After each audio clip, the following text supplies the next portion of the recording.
Welcome back to my channel. Thank you for watching. Today I'm at Woodlane Hotel. I'm here to give a mini talk about self-branding, commercializing your personal brand. I mean, I've given this talk quite a few times, but this is the first time this year, and there's been changes and stuff that I do, so I'm pretty excited to share what I've learned over the year that was 2018, because the last time I gave this talk was in 2018. So yeah, hope you guys enjoy this vlog. I'm gonna try to vlog the whole thing, so that if you're not here, you at least get a chance to watch it.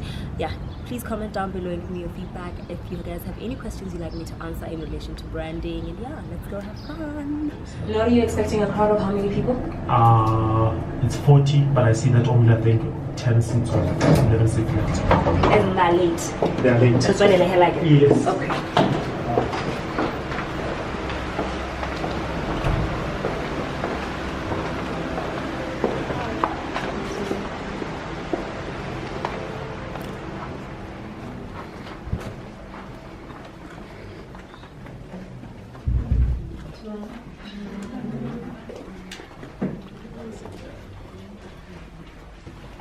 So I would like to introduce Tumie Nthutang. What's your full name? Tumie. Wow, okay. So I'd like to introduce Tumie to you. I saw her doing content, into fashion, and all that. So I said, you know what? This is we're moving into the gig economy. Anyone who knows what the gig economy is about? Oh, come on. Is that a yes or what? We're moving to the gig economy. You don't need to be in a 9-to-5 job to be making it in life, right? We have social media, you can make your business from social media. And looking at her, what she does, I was so inspired to think, you know, our participants, our part of the crew of Import Second, they will need something like this, right? Mm-hmm. So I'm going to give her a platform where she's going to talk and engage with you on what she does. Feel free to ask any questions you have. All right. Yeah. Thank you so much. Thank you.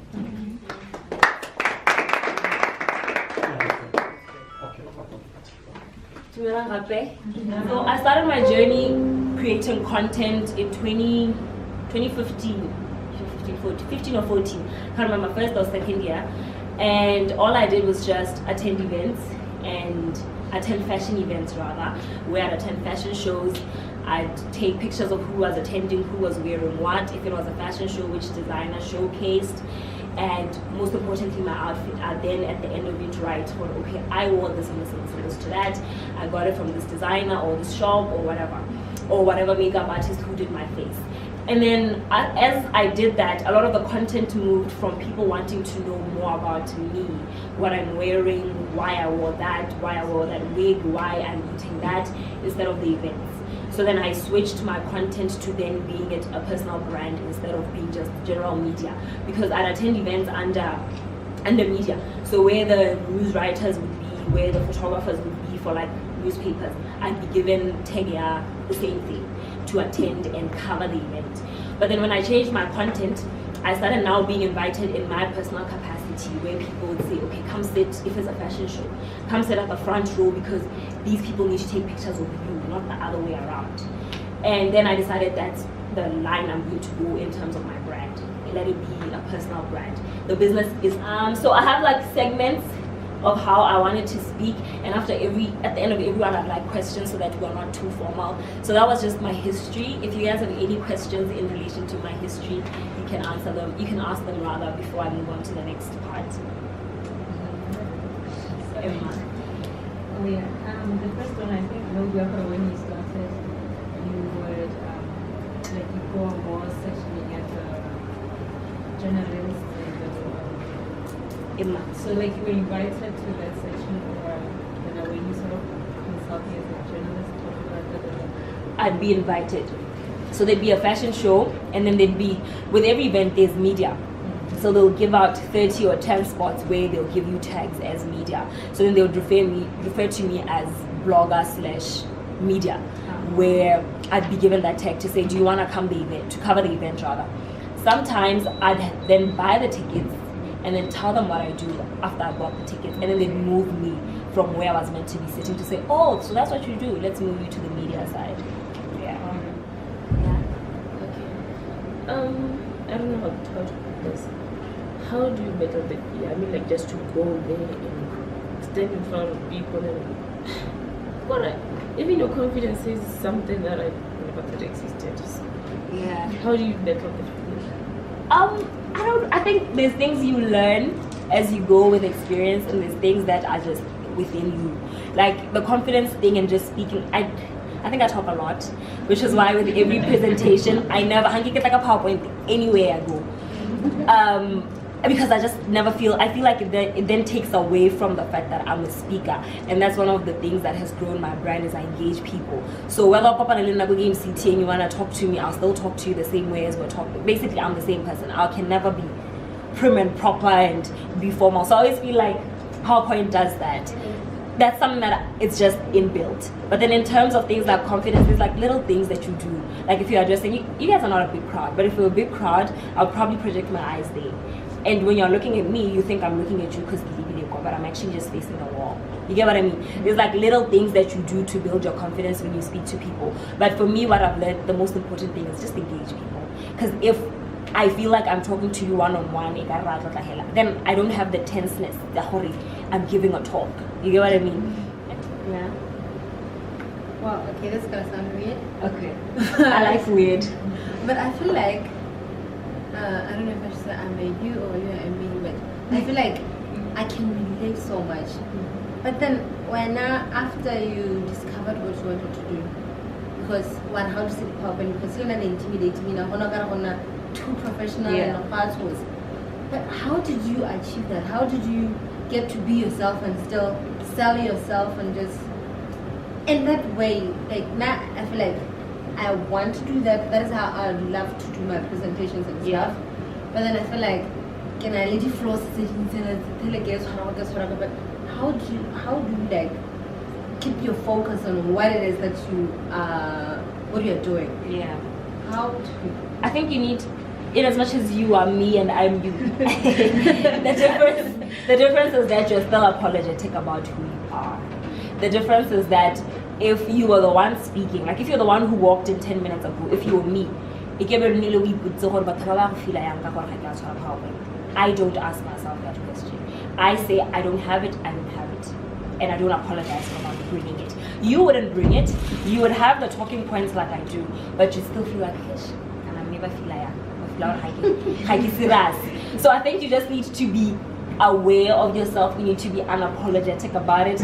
I mean, don't get me wrong, there's a certain level of humility that you need to have, and there's a certain level of seat that you always have as Manamutwan, but you need to be able to stand tall in who you are. But I think the most important thing is you need to be content with who you are before that room can accept you. Imagine if now every presentation you're engaging them, is this the PowerPoint type?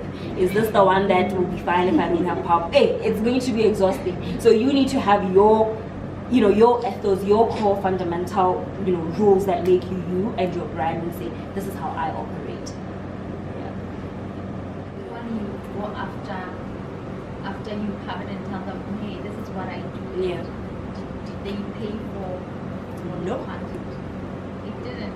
So you're basically doing it for free. So basically what a journal, you need to understand that when I started doing this, people didn't consider online a form of media. So they would pay Mutokwa like newspaper because it's tangible. You can hold a newspaper. But they didn't see why they should pay a blogger as media. Who's reading your blog? How many views are you getting? And I'll talk about it at the end about return on investment. There's various ways to measure the work that people do on social media now.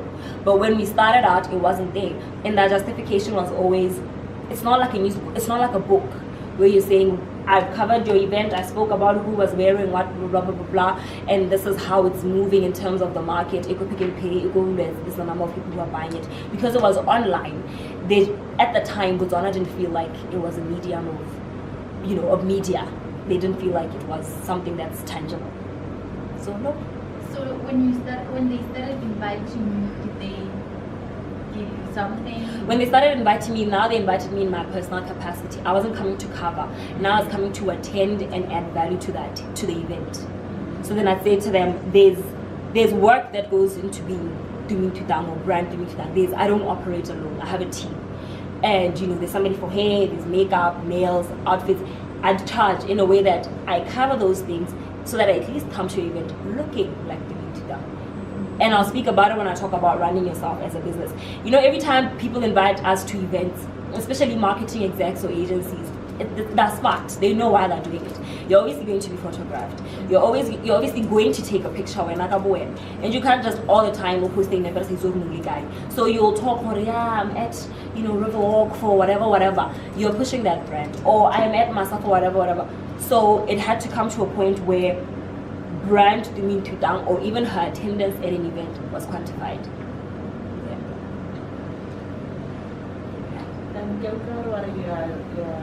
You're between a graduate and extension school. How did you balance or the pressure on school? Woo, that was the hardest 5.5 years of my life.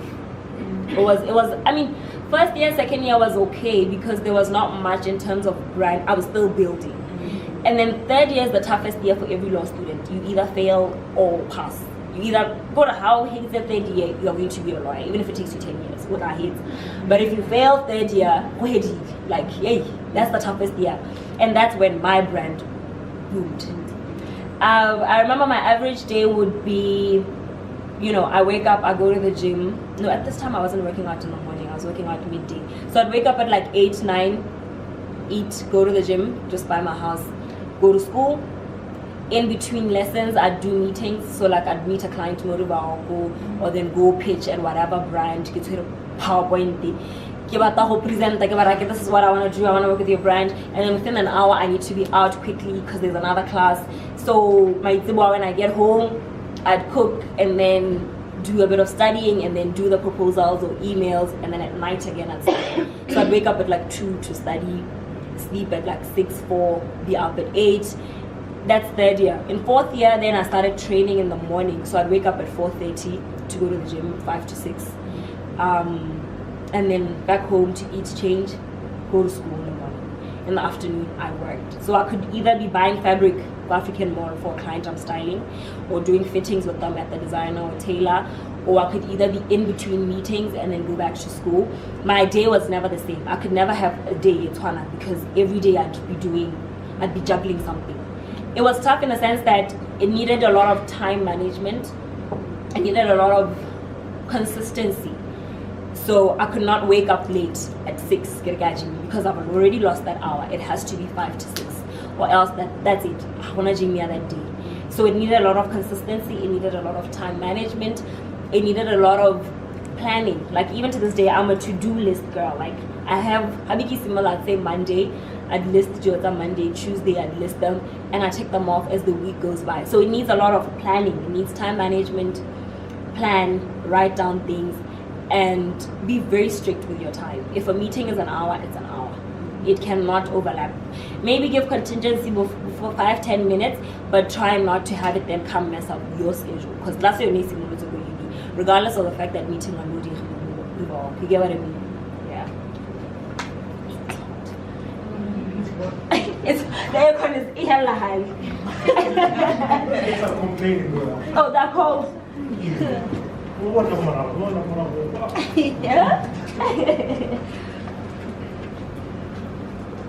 Yeah, you had a question. Yeah, everyone's question that she asked. Yeah. And I think she was really getting paid doing all this.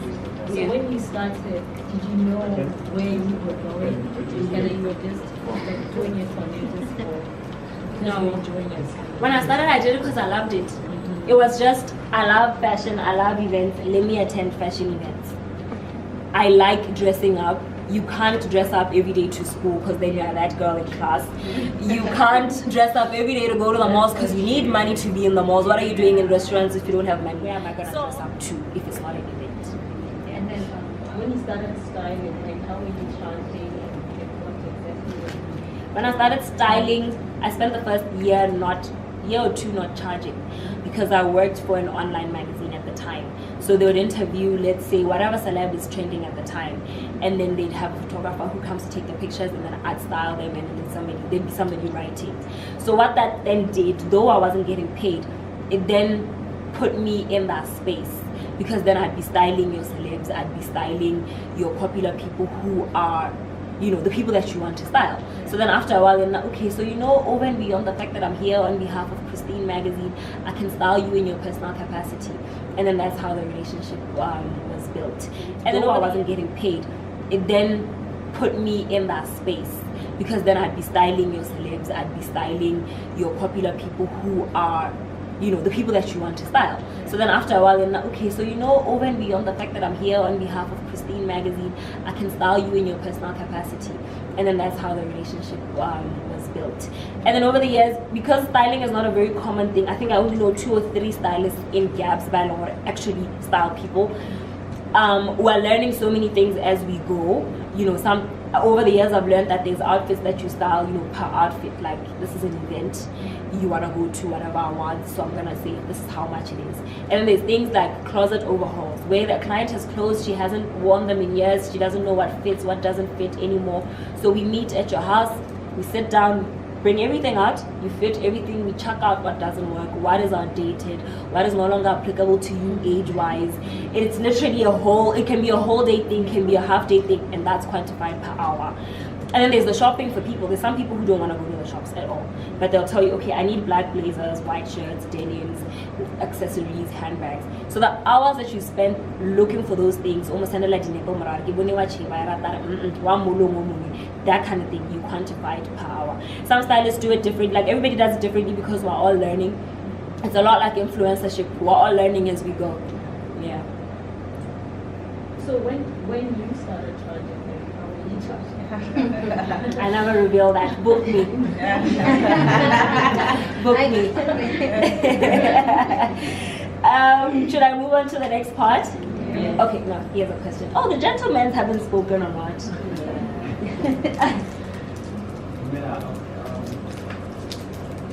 I have a question, like how do you bounce back, or how do you balance to, if your passion is in speaking and writing, Yeah. but at the same time, let me put it on my relaxedness. Let's say you wrote a book and then you send it to 2 or 3 companies, then they reject it eventually that your grammar is not good. It's best to either choose between speaking or writing. It's best to choose. You only focus on speaking or you focus on. So how do you bounce back, and how do you bounce back from rejection, or how do you balance liking 2 things at the same time? Yeah, how do you bounce back from those rejection, and how do you? Yes. Yo, rejection, eh? That's something we all experience one way or the other, whether in the love life or in the professional side or even both. But I always say to people, rejection hurts, but it only stings more if you personalize it. Sometimes it's not about you. Sometimes a client says no, and you've given them a stellar book, like grammar, it's marketable, it has everything that it needs, and they just say no. You need to be able to sometimes compartmentalize things. Think about it and say, this is not about me. Because then when you take it and you personalize it, how 2 weeks later, what did I do wrong? I was just grumpy. I was hungover. And when you are spending, your life thinking, my God, this is the end of it because this certain publication said no to my work. Like, don't get me wrong, I'm saying take criticism well, and you should know that you need to be trainable and know that you always need to learn. But sometimes you need to be so confident in your product and in your service that what sometimes it's really not about you. It's like friends. Sometimes friends, what happened? And when you sit down with the person, you realize, hey, this person was going through that stuff at the time. And I was trying to personalize it and say, maybe I have a certain personality that they don't like all of a sudden, or blah, blah, blah. So I think you need to be able to say, it's going to happen. It happens to everyone. Even your biggest celebs who sing, for example, who perform, send quotes or send, proposals to perform at big events, and are told, no, not you, we've booked somebody else. Or some actors, actresses are told, no, not you, we've booked somebody else. So you need to be able to be content with the fact that it's going to come. You cannot bulletproof it coming. You cannot avoid it. But when it does come, you need to ask yourself and be honest with yourself to say, in what direction is it coming? Is it really about my work, or it's just personal things? Because we know things that, we know deals that we don't get in Gabs because maybe somebody doesn't vibe with you, or maybe somebody wanted, to vibe with you in a way that you don't want to vibe. You want to keep it professional, and you lose the deals. But we know that everything is personal. At the end of the day, the decision maker is a human being just like you. So he can wake up or she can wake up grumpy, and it then comes back to affect you. It's unfortunate, but it's the way of the world. And the sooner you realize that you cannot change it, what you can then change is how it affects you. And then in terms of juggling between two things, I don't think anybody's ever meant to pick one thing. Like I was a law student by day and somebody else by night, or sometimes even somebody else during that same day. And I never felt like I needed to pick. The one question that I get all the time now that I'm done with school is whether I'm going to practice as a lawyer. And I would say, I don't know. I'll see. Like, I want to enjoy the first winter. I just want to be for this year. If in October after graduating I feel like I want to get a job, I might do it. And if I want to get a job and still juggle what I'm juggling, I might do it. I don't think, and especially for the females, because I feel like for the longest time, there was a very stereotypical definition of a woman. She has to be one thing and she's not the other. Why can't I be at the club on Saturday and then Sunday I'm at church? Why can't I be the girl that works out and gyms and still likes lipsticks? Why can't I be the girl who's a lawyer Monday, Wednesday, Friday, Tuesday, Thursday I'm at Fashion Week in Cape Town? Why should it be changed? Why should I be put in a little category? Or lawyer behavior, or you do this, you can't do that. So for me, it's something I speak passionately about, especially for females, to say, don't pick one thing. Why? Why must you pick one thing? Like when a guy does that, he's a boss. When we do it, she's bossy. She can't pick one thing. What's wrong with her? But when a guy plays soccer on Sunday and Monday, it's he can juggle it. Why can't we also do the same thing? So, I would say to people, you don't need to pick one thing. You can do whatever you want as long as you know how to separate your time. And I just wanted to know, how do you keep motivated to be consistent? Okay. The same thing that keeps me motivated is the same reason why I finished school. It's because I like to finish what I start. During my third year, that tough year, where you either make or break as a lawyer, I got a job offer in Cape Town. And it was everything I wanted. It was in a stylist job. It was in the prime of Cape Town. I'd be working where everybody wants to work in Cape Town, but I'd be living in Cape Town. I think Cape Town just explains everything. But I was just like, I cannot be that girl who did law school for 3 years and bounced. Not that I judge people who do it. Some people do it and then they go into music and then they go into something else and they're like, this is not for me. They do accounts, they move on to something else. But I've always been a girl that finishes what she starts. So if I need to finish school, it'll get done. Whether it takes me years, it'll still get done. But I believe in finishing what you start every single time. If it's a project, if it was an event like this, maybe one that I put together and it's supposed to be 40 of you guys and only 10 show up, I would still present because I still need to finish what I started. Regardless of the fact that 30 or maybe we should postpone the event. I mean, you weigh your options, but I always say it's important to follow through because when you work, especially with what I do, people judge you on your consistency. People judge you on your truthfulness. So in order to juggle everything that I juggle, I always remember, finish what you start. Every day, finish what you start. Yeah. Should I move on to the second part? Yes. Okay. Oh, took a while. The second part is talking about how to commercialize your brand. I mean, I've already touched on these, so this won't be long. But 1, time management is important. 2, you need to be able to be okay with the fact that you're going to be one of the few to do it. For example, if your industry is something that is not common, like when we started blogging and vlogging and doing all of this, it wasn't a thing in Botswana. So we had to cancel ourselves to say, you're probably going to spend the first 3-4 years people asking you, what does a blogger do? When we tell you to know picture, we tell you to know complete damage. So what do you do? So if it's an industry that nobody knows, you need to be aware of the fact that being a pioneer or a game changer or somebody who starts or one of the few people who start or the 5 that start is that you need to be able to know that it's going to take time. You are going to face a lot of rejection, and sometimes when the benefits do happen, you're not going to benefit from them directly. The people who are coming after you are going to benefit from it. And we see it all the time. where people are like, we want to see new faces. I'm thinking, new faces for what? When we were only starting to make money now. You know, when 5 years ago, nobody knew what we were doing. Now that you know it because you saw us, new faces. But when are we now commercializing it? So they should just come in and then commercialize it and find it in an industry when the people who were in that industry are now deemed old faces. It's not happening.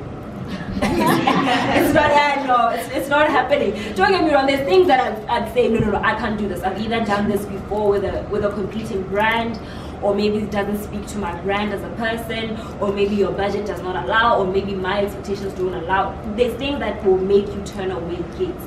But I always say to people, you cannot expect people who were at the forefront of an industry to then take a back seat when it's starting to be lucrative. It can never happen.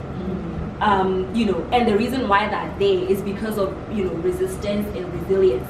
So the new faces will come. Some are going to be talented and super at what they do, but what they will lack is the tears, is the sweat, is the rejection.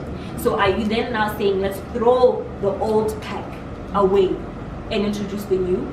It doesn't work like that. I don't think when Beyonce releases music, people are like, can she stop singing? We need someone else to sing. I mean, people do come, but what she does is what she does, and there's a certain level of respect that is given to her, regardless of how many years she's been singing. So I think, you know, you need to be aware of those things when you commercialize your brand. Where am I coming in? Where am I fitting with how things have been happening and how we want things to happen? How do I not step on other people's toes who have been there for a while? Because an industry like ours, in order to commercialize it, a lot of it is networking. A lot of it is coming to events and meeting the CEO or whatever, the marketing or whatever. And if you don't have people skills because you feel like you're so good at what you do, how could you make it? It's not gonna work. If you feel like you're so good at what you do that everybody needs to know you, you don't need to introduce yourself. Who are you? There's a certain level of arrogance that you should not have, and that is definitely one of it, where you assume everybody in the room knows who you are or they're aware of what you do. So when you want to commercialize your brand, people skills are so important. That's so important. People skills, consistency, manage your time, know that rejection is going to happen.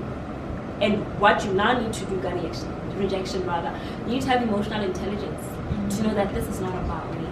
And know when it's about you and when it's not about you. Because when you're emotionally intelligent, you know when to react. You know how to react. You know you now know that you take a step back and you're like, thank you. If you have feedback and you feel like something is unfair, you'll write it down in email the next day to say, hi guys, thank you for your meeting, but I feel like this, blah, blah, blah, blah, blah. You know to do that. Instead of no, thank you, what's happening? And then in terms of how to carry yourself, I always say to people, it really depends on what your brand is about and what you want it to be. I know a couple of influencers that do not take alcohol, for example, and they've specifically said, I might enjoy the taste, but I'm not gonna take it because people follow me and people look up to me. And then some who will say, I'll take it, but I'll not make it a part of my brand, so they won't know unless we're close friends that I drink. And then there's some who are like me, who are very fine with it being known, who are very fine with it being known that, listen, I go out, I have fun. But obviously if I'm out, I'm not compromising the brands I represent. If I'm going out, you will not see me standing on tables. I'm that girl, dancing like, okay girl, what's happening? If I want a night like that, I'll do it at my house, with my close friends, with no cameras, with nothing. You know, I think you need to be able to, I personally don't think there's anything I'll do and hide or not do because of the brand I built. Remember, this is the brand that I built. I cannot come and then be a prisoner to it. You know, I can then not come and say to you guys, I don't get sad. If I'm having a sad day, I'll tweet about it and say, it's one of those days. But I will then not get into detail and say, I'm so sad. We said this brand did this. No. I'll do it within the ambit of my work. You know, I will not then deny the fact that there's feelings. There's feelings. Sometimes you're mad, sometimes you're sad, sometimes you're demotivated. I work with the USN and they know. I mean, I remember when we started talks about me being one of their team members, I said to them, you need to understand that I'm not like a gym girl that doesn't have fun. Like I'll have cake, I'll eat my fresh cocoa if it's that kind of a day. You know, I'll do whatever I want, but I'll still be aligned with your fitness, you know, cause. Because people do fitness differently. Some people are butch and they're like hardcore, and they don't do what I do. Some people are like me. They have a bit of both worlds. You are fit, you can visibly see that this person is fit, they're toned, but you can know that I can enjoy a drink once in a while. I can enjoy pop. I can enjoy my fresh. So even when I approach them, I didn't approach them with trying to be somebody I'm not. So I think that's the one that you guys need to take today is people will adjust and adapt. The world will. Brands will. Even if you want to work with them and you feel like they're too strict, maybe I'm this kind of person, do it. Those who reject you will reject you, but those who are meant for you will be okay with you. Because at the end of the day, there's nothing as painful as living a life that you've worked so hard for, but you cannot enjoy because of those club. Ow. After working hard to afford to go to the club, now you should stay home. Now after working hard at the gym, had to snap at a bikini on Instagram. Ow! But you know, those are things that define you as a brand. There's certain brands that say, I don't want to be perceived a certain way. I don't want people knowing this side of my life. I want people knowing this side of my life. Don't get me wrong, there's things I don't show, but I've never felt like I'm a prisoner because, I can't show them because if I show them, I'm gonna lose this deal. So it's really important to be unapologetic about who you are, even in your business dealings, because you can, I'm sure you guys have heard 1 or 2 stories where somebody was an ambassador for something and it ended because somebody was caught in a compromising position. It's been there years, even before we came as influencers, where you are a brand and you're given something or you are assigned something and then that's taken away from you because you misbehaved. I'll give a clear example. There was a time Nonhla came to Botswana, or she was meant to come to Botswana for a shoe brand that she worked with. And then she came and said, nasty things about the city of Botswana. And that brand took her out as an influencer/ambassador. The deal just failed because of a simple thing that she probably said. I don't know whether she tweeted or she said it out loud, but at the end of the day, it was taken away from her because of her conduct.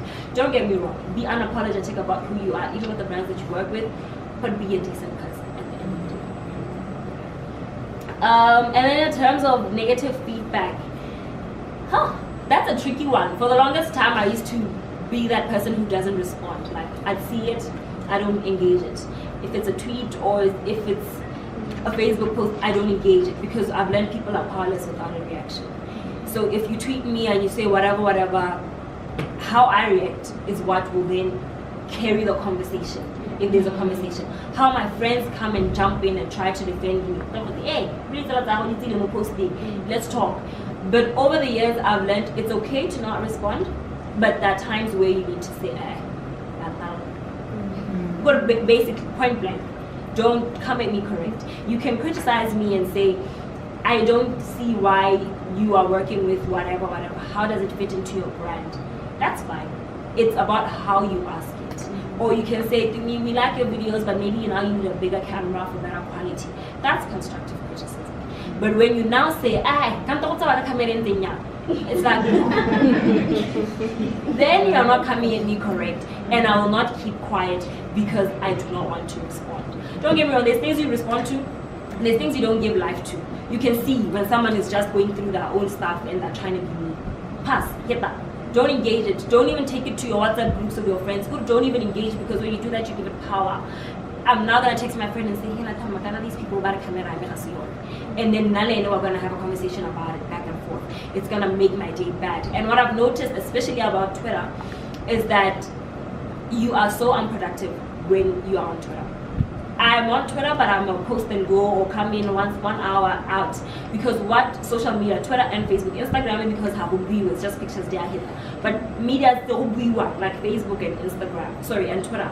You find yourself engaging people that if it's a day I'm working at home and I'm supposed to be doing proposals, I'm trying to respond to a thread on Facebook, you reply to comments, you reply me, I reply you, hello, the next thing I know it's lunchtime.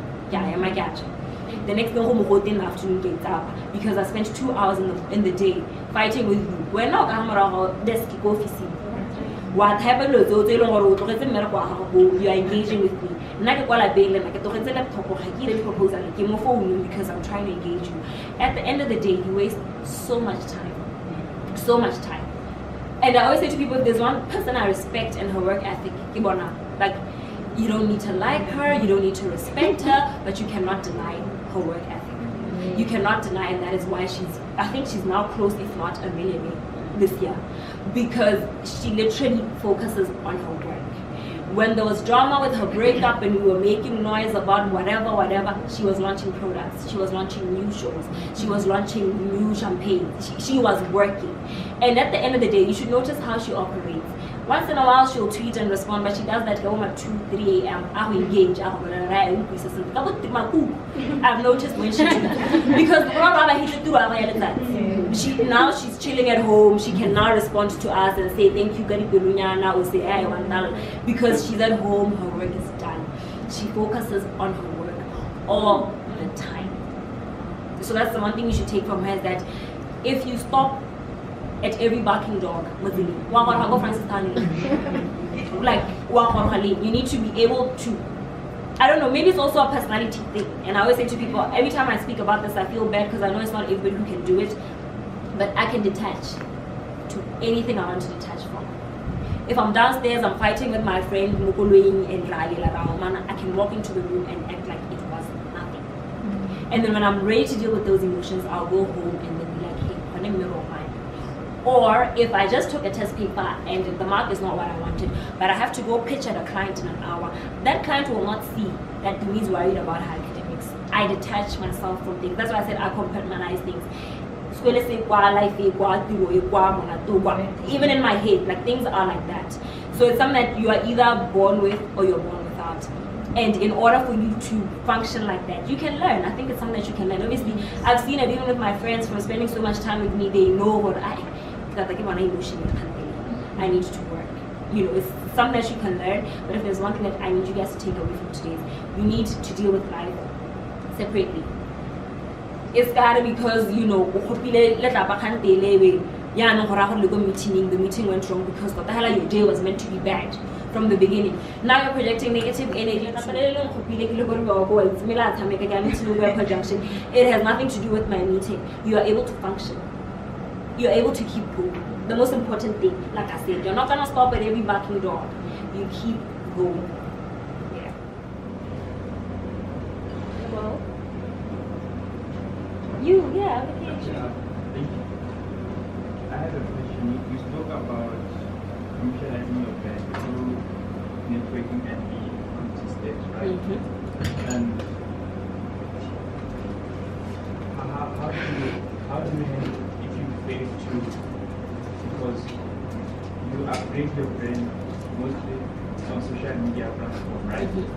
But let's say people expect you to be in, okay, let me put it in this scenario.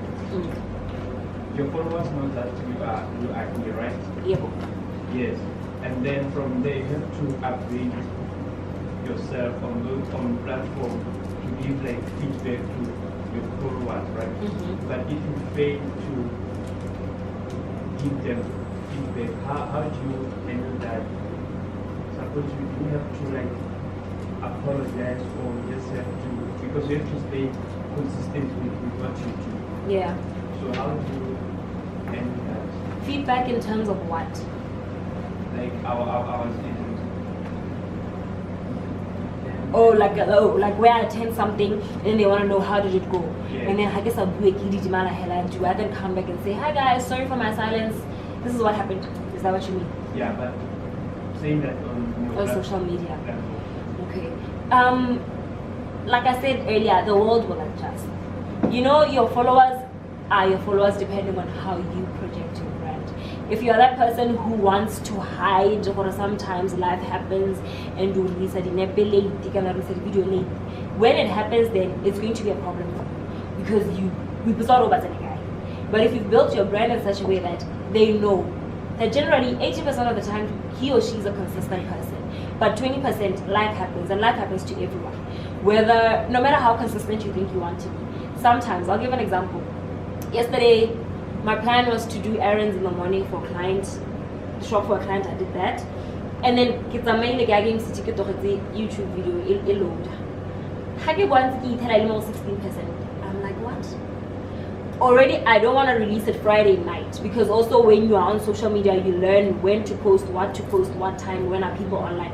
It's a Friday night, the weather is bad, people are at their houses, no, people are sleeping or cooking hearty meals, nobody's on YouTube. So I was like, it's late, I can't post it today.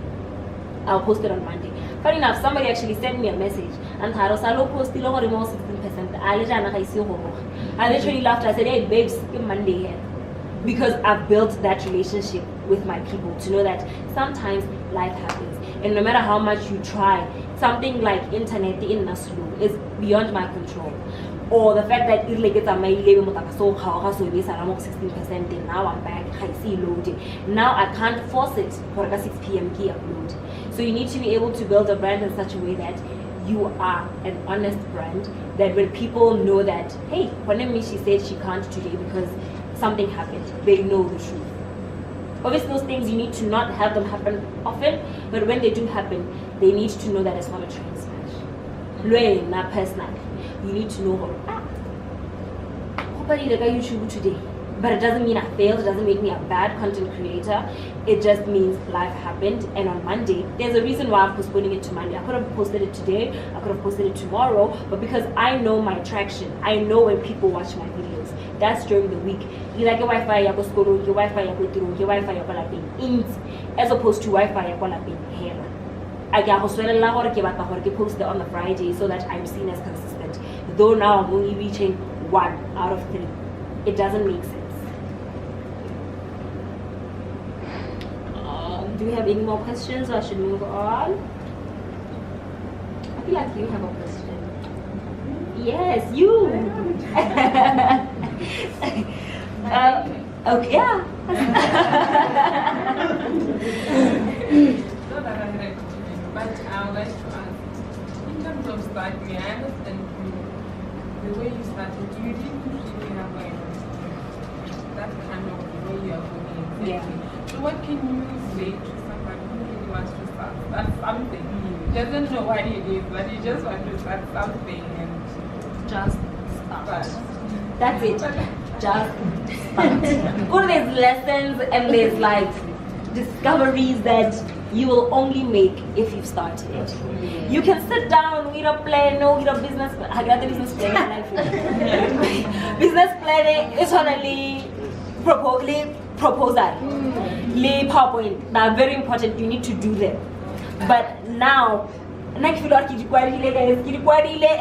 can't write them anymore. Like every time a client wants a proposal, I'm like, oh my god. But I still do it. I don't get me wrong. I still do it. But I'm like, oh, but just call me. Let's talk. Let's see each other. Let's conclude this. But it needs to happen. What are these things that you cannot avoid? So that business plan, with a cash flow forecasting, work with a meeting, work with something that you think you need to do to function as a successful business. And then the business will happen. And those are things you will never know, and you will for the life of me, you will never know. Even if I come and tell you my experience of how Inti gets it, yours will never be the same as mine. So the most important thing is just start. Just start. Yes. And then it's a good thing that you asked that, because my next point is what's in a proposal, how do you approach clients, and what do you do now when you have that business. So I always say to people, one of the most encouraging things about the industry that I am in is that you'll be told to write a proposal. But nobody tells you what's in a proposal. Like, they don't even tell you what they expect to see in that proposal, because the assumption is that you know it or you'll figure it out. So this is my simple, obviously it changes every time as I grow, but this is my simple template of proposal, guys. At the cover page, obviously, you can put your name, your titles, Tumie Nthutang, blogger, stylist, blah, blah, blah, blah, blah, blah, and a PR picture. Are we all familiar with the PR picture? Okay. A PR picture is those pictures that you take and you keep in your database, so that a particular newspaper wants to do an article, so it can be a picture of you on the camera, or normally it's a white shirt, Some people it's just a half body, even if it's at an event, you're out, but somebody takes a picture of you, that kind of a picture, where it just says, okay, this is the face next to that person. It has nothing to do with what you're wearing, how your hair is like, it's just to say, is a passport. It's just to say who you are. That's the cover page, right? Second page, a little bit of your history, who you are, what you do. So if you have accolades, graduated, whatever, yeah, man, whatever, I worked at some mama, put it just like a mini CV, right back on the home. And then the next page, you then talk about what you do. Or, okay, I am a photographer, and this is what photography is. This is how I can tie it to your brand, or I'm a blogger, this is how I can tie it to your brand. At the bottom of that, you'll list your intended activities. So, as for me, I intend to have a photo shoot, I intend to have videos, I intend to attend your events. But what at least they do is with this brand or with this company. And then after that, you list the resources required. Photographer, videographer, makeup, high load is that kind of a job. After that, then you list your requirements. What is expected of you? I will post Khagana, I will do this Khagana, I will show up there, I will make sure I will do this. You are listing your duties as the person writing the proposal. After that, you list the client's duties. Client is to provide me with a room like this in order for me to host the event. A client is to provide me with products so that client, you list what the other party is supposed to do. These differ. After that, then you list your requirements, your monetary requirements. This is how you quantify it. At the bottom of it, you will then say when you intend to start. You intend to start, the benefits to the person you're sending the proposal to. Some people put the benefits to themselves, but sometimes it's really not important because the person you're trying to propose to knows you obviously have benefits. But what are their benefits? If they do all the things that you listed above, what's in it for them? You list their benefits, and then if you have pictures or like a mood board of what you think you want to do, whether it's a hello, you know, you are an architect, hello, get town plane on a leone, it's never saying why, but at the end, hello, you're an event organizer, you want to rope in Coca-Cola as a sponsor, you show them how the Coca-Cola umbrellas will be placed and branding for them. Those are pictures. The proposal is done. If the proposal is approved, they'll tell you, okay, we want to work with you, send us a quote. So your quote has obviously your figure, how long the quote is valid for. If it's 30 business days, you have the right to I get April and May, a lot happens. So you write how long your quote is valid for, the amount obviously, your conditions, or maybe do 50% upfront, 50% later, your account details, or how long do you cash, you list all those things. If they then approve the quote, you do the job. You come, you cover the hotel, once about to do your photographer. At the end of that, sorry, even in the quote, well, it's payable after how long? Are you getting paid 30 days, 60 days, 55? After you complete the job, it's the invoice. This is the work that was done. This is how much it is. My account details are here. Remember, this is payable within 5 business working days. Attached to that, you can send a report. I said can because that some people don't do it, but I always advise it, and I say do it because it at least helps build a relationship for the future, because it's not everybody that does it. And if you do it, trust me, it earns you brownie points to say, oh, the feedback that she got, what she thinks could have been better on her end, what we could have done better as a brand, the future, if there's possibility of the future. That's a report. That's solid, done. We're done with the client. You've given them everything they needed, and you're hoping they pay you within the agreed time. Everything is done. There's something I missed there and I left it out, because it's not everybody who does it. A contract. So once your proposal is approved, before you even do the quote now, there's some people who have the contract stage. Where in the contract you list the parties, Tumie Nthutang, ID number 54, whatever, get the postal address, residence address, company, like Lista, trading as whatever. You list all the company details, you're listing all the parties. What's the point of the contract? Solidify that you are getting into an agreement for me to supply you with food for 30 days for your workers. Okay. How do we do it? We do this from 1 May to 30th May. how do I do it? We decided to at 2 p.m. every day without fail, with like a team of your obligations as the supplier, the client supplier, that is the client obligations, yes. We'll be there, we'll make sure there's one team member every day to receive your whole kitchening at 2 p.m. at like on behalf of us. We'll check upon each other in at the end of it all, how to us that one person from our company will buy your place at 5 p.m. Those are our obligations. Then you talk about how much you're getting paid for that. And then you talk about what happens if there's breach. That is, if it's like at 3 p.m. instead of 2 p.m. There's certain measures that you can take. You can either cancel your contract, you can either ask to be paid for the inconvenience, you can either ask to pay for the inconvenience you caused, you can either be given a warning. Like, it really differs depending on the deal to say what happens if one of us fails to honor that agreement. And then at the end of it, you write what law is governed by. This is governed by the law in the sections or whatever act, you cite them in there. Confidentiality to say you cannot go and talk about what we signed, then I can't go and tell people what we signed. There's a confidentiality clause, you sign your contract.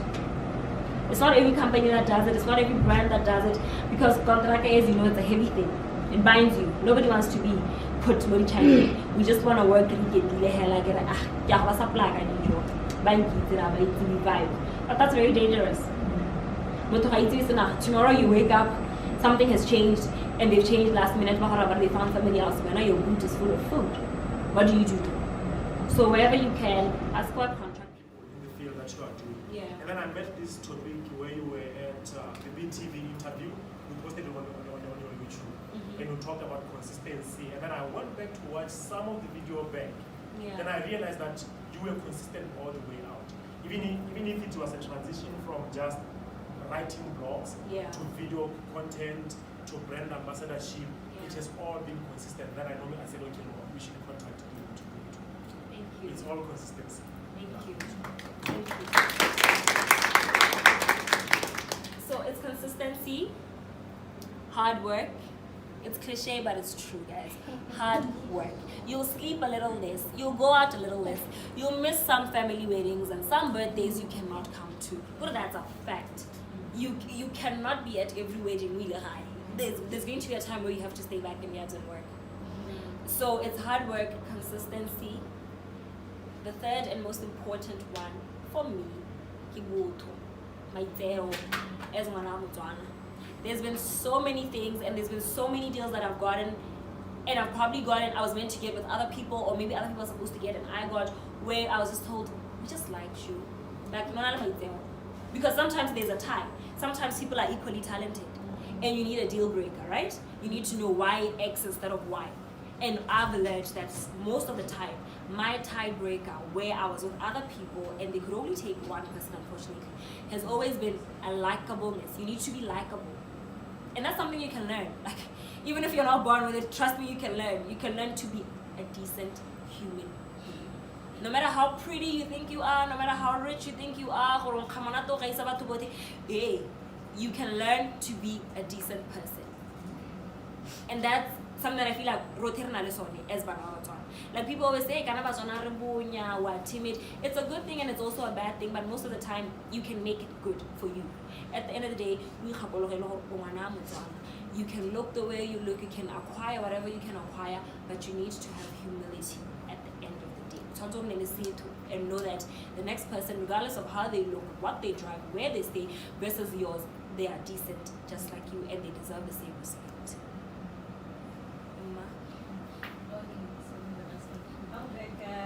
Consistency and personal branding. Is that about like posting all the time? Or? It's about posting. What are you posting? What's the quality like? Hello, is now your picture fuzzy today? You know, so you are seen as the person who doesn't drink water, and then all of a sudden you are drinking water. But it's like, who are you? What do you identify with? That's the consistent. Don't get me wrong, you're allowed to change. Like, obviously who I am when I started in first year is different from who I am now when I'm done with school. But there's certain ethos, I call them brand ethos, that have not changed.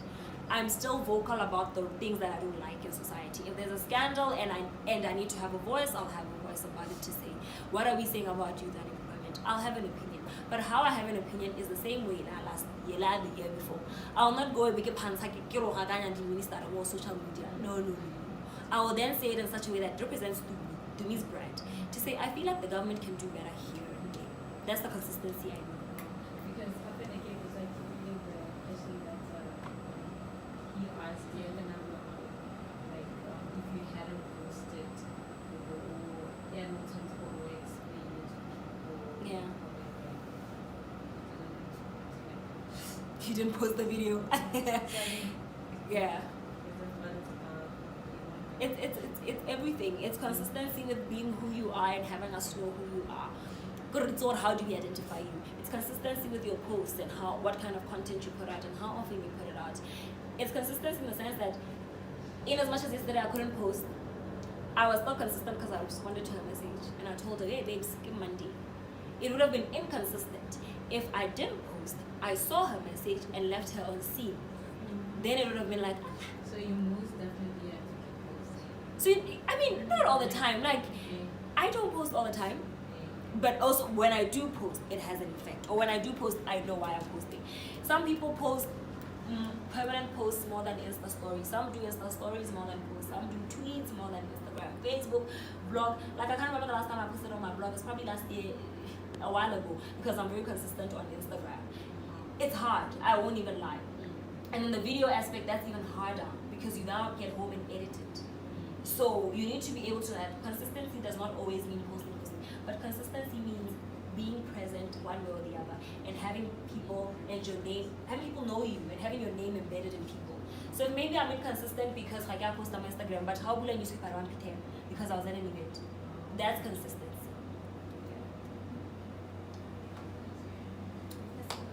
I've followed different vloggers, and I've realized that a lot of them are always having a problem with getting brands to see their vlogs. Yeah. And I was wondering, how do you attract different brands, especially outside and inside as well, to actually see your content and contact you for any deal? And how do you maintain a relationship between you and other vloggers that are doing something that is similar to what you are? In terms of brands and having brands identified, it's nice to have brands identified. Like it's nice to just wake up to an email. Hi Tumie, I'm contacting you on behalf of whatever brand's what we want to do. But that happens like 10% of the time.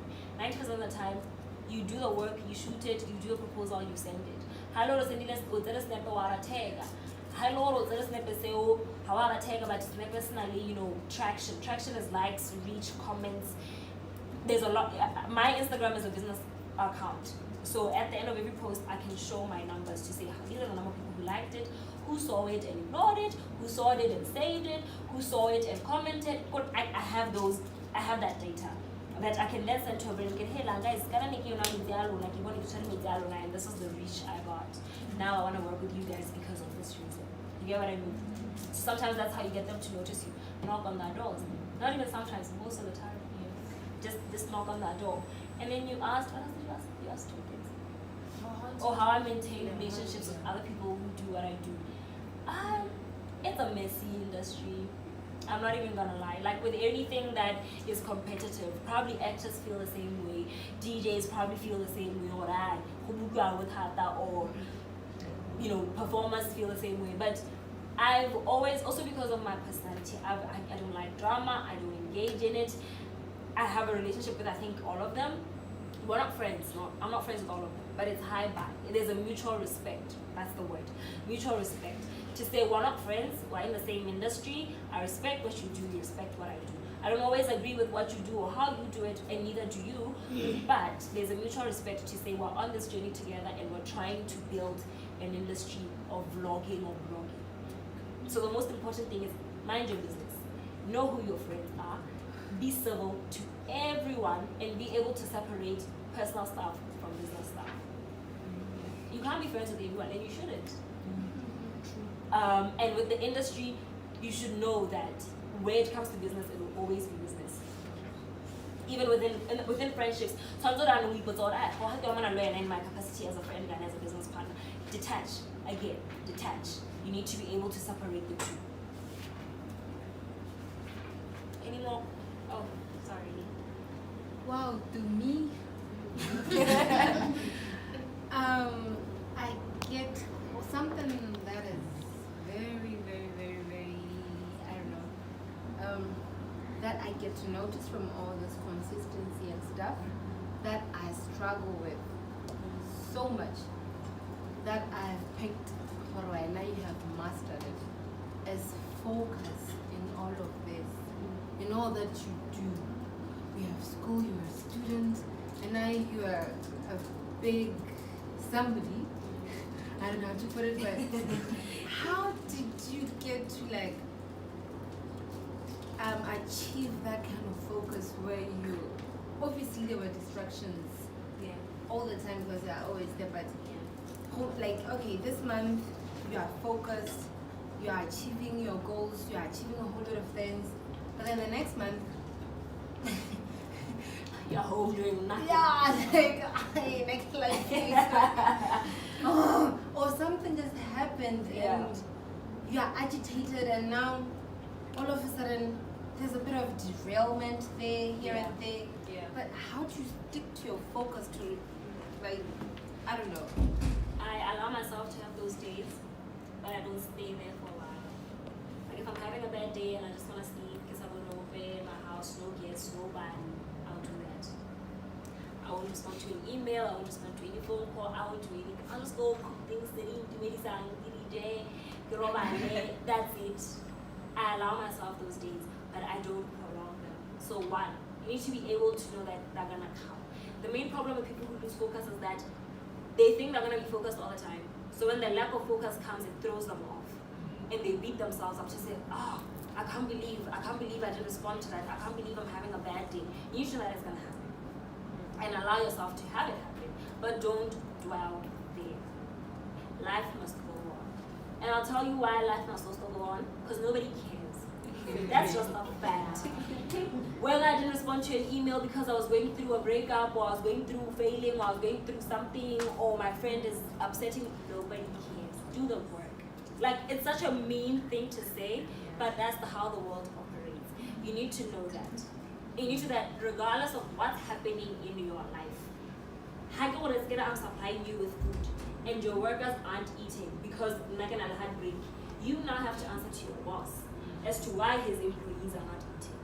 So at the end of the day, it now affects people that it's not meant to affect. So I always say to people, if life happens, sometimes you're super sad, like you cannot even function. But if there's a certain sadness that can still allow you to carry on, soldier on. Because an hour passes, 2 hours pass, the next day, the day has passed and you handled it.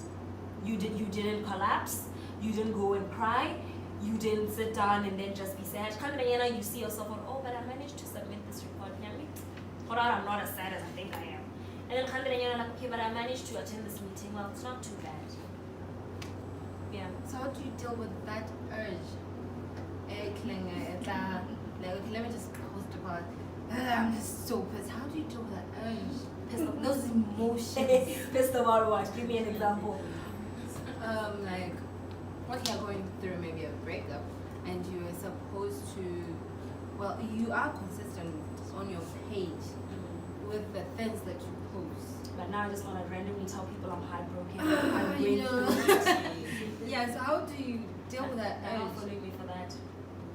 You follow people for different reasons, right? Some people you follow them because they're writers and and you like them. Or hey, what drama is she going through today? That's what you follow them for. You follow some people for fashion, some for whatever, some for whatever. Hey, you follow people for different reasons. My people do not follow me to hear that I'm crying. That's what my friends are for. You need to know that you need to have a support system, and what does that support system do? I can then come back 2 months later and then say, sometimes life happens. I can talk about the breakup indirectly, but it's not the core element of my brand. And I always say to people, I always see artists or other celebs or influencers who feel like they're very opinionated and they want to have a say about everything. And that's fantastic. But what it does, it then takes away from your brand.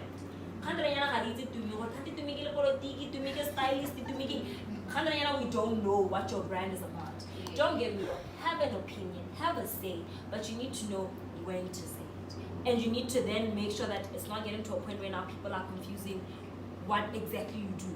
Because on now, man, we start 2 hours later, we're like, hey guys, catch me at Woodlane, and we're talking about brand. So it's like, oh man, what are you doing?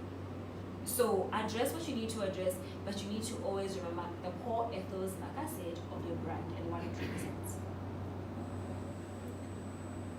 Alright. Oh yes, gentlemen. You guys are gonna be my last two. Alright, you can start. Okay, I'm a first year student and I'm doing motivation, but I'm currently doing my motivations in junior and high school, right? Yeah. But I want to do them alone because the dream is big and I fail to identify people who I can work with to achieve the dream. So how can I help those people who are loyal, who can be on the same mission to achieve a common dream? Yeah. Because mostly people that I say, oh, these are my loyal friends, this is the dream. I sell the dream to them, but they fail to be with me. They fail to accommodate that. They fail to get it. Yes. Yes, how can you handle that? So this is, are these people who you want to work with professionally and habahu getting, or these are your friends babasahu getting? Is it professional or personal? Or both? Currently, I would say it's personal. It's personal. Your friends don't get what you want to do. Yeah, and again, how can I get those baba professionals? Okay. In terms of friends and family, I always say to people, friends, family, relationships, I always say to people, we are working on a journey, holding hands to the same destination, but that's life. Look at life that way. It'll save you a lot of heartache. People get into relationships and they want to be the exact same person, or they want that partner to be the exact same person, or my friend, I want my friend to be the exact same person like I am. And that's not how life is. Not every friend of yours is going to get your goal. Not every friend of yours is going to get your project. But if they respect it, and they say to you, I don't get it, but and we're not meant to be on the same day, that's fine. It's sad because sometimes you wish you could work with your friends and you think, it's going to make it easier because you're already my friend. Can't think of a project that sometimes even that's what kills your project, the friendship. Yes. So I think you need to be okay with the fact that not all your friends are going to do what you're doing, or they will want to jump onto what you're doing, and vice versa. And it's okay. As long as they respect it, as long as they don't then say to you, project they don't make a ball around you, then that's a problem, because then that's somebody who's derailing you. But if they respect it and say, no, sure, buzz me after an hour, now that report, that's fine. They're not meant to be there with you 24/7. And then with the professional one, that's a tricky one. That's trial and error. It's like hiring someone. You never know if they're going to be good at that job. I can have a CV, ilente, obumpira, I can have a recommendation. People thought, is this the person that everybody was saying she's so good at what she does? And it's going to be somebody who comes in, I need a job. Like, that's just it. And I'm willing to learn, and they become great. So in terms of professional people who you want to work with, I say identify them, try it out. If it's not working, move on. Trust me, there's always going to be somebody that you can work with all the time. You can even make such big moves. As opposed to a team of 10 people, 8 of them are lazy or 8 of them are inconsistent, and you keep saying, but I have a team. What good is that team if at the end of the day you two here are America? Or sometimes we don't need to be able to be okay with being alone. Generally in life, business, you need to be able to be okay with being single if you're single. You need to be able to be okay with going to a restaurant or wine. Like, people think these are silly things, but these are things that come back and affect you as a person in general. Because if you are that person who has a problem with being alone, the problem is much deeper than you realize. So you need to be able to know what some projects, I'll be the content, the lawyer, the everything, in one. Because I'm at that stage where it needs me to be like that. And that's still fine. Guys, thank you for listening. I hope it was insightful. I think I even went beyond time. Thank you for coming. And yeah, I had fun. I hope you guys did too.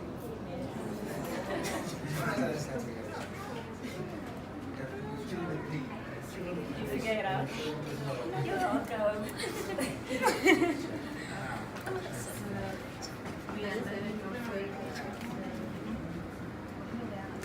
Wisdom, take the pictures. What do you figure it out? Oh, yeah, it takes three. Next. Where are we taking?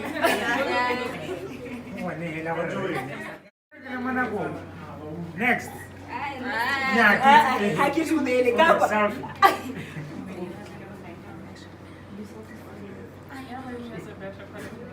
You would love to see Thank you. You too. You want more? You're back. Next. Next.